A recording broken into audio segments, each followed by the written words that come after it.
পহেলা বৈশাখে মাত্র ২০০ টাকার শাড়ি পরে চমকে দিলেন প্রধানমন্ত্রী তারেক রহমানের একমাত্র কন্যা জাইমা রহমান।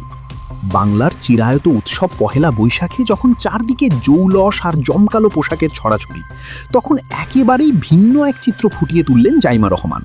দেশের প্রভাবশালী একটি রাজনৈতিক পরিবারের সদস্য এবং প্রধানমন্ত্রী তারেক রহমানের একমাত্র মেয়ে, তা সত্ত্বেও অতি সাধারণ জীবনযাপন ও পোশাক পরিচ্ছদে আবারও সামাজিক যোগাযোগ মাধ্যমে ব্যাপক আলোচনার জন্ম দিয়েছেন জাইমা রহমান।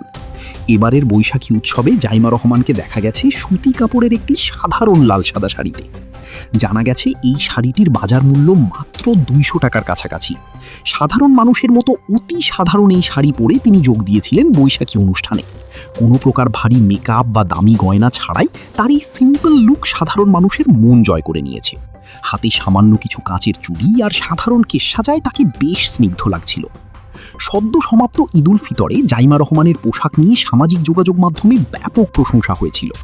ঈদের দিনও তিনি সাধারণ পোশাকেই সাধারণ মানুষের কাতারে সামিল হয়েছেন।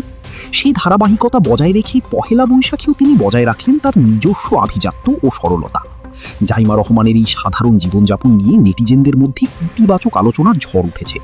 অনেকেই মন্তব্য করেছেন, আভিজাত্য যে দামি পোশাকে নয়, বরং রুচি এবং ব্যক্তিত্বের উপর নির্ভর করে।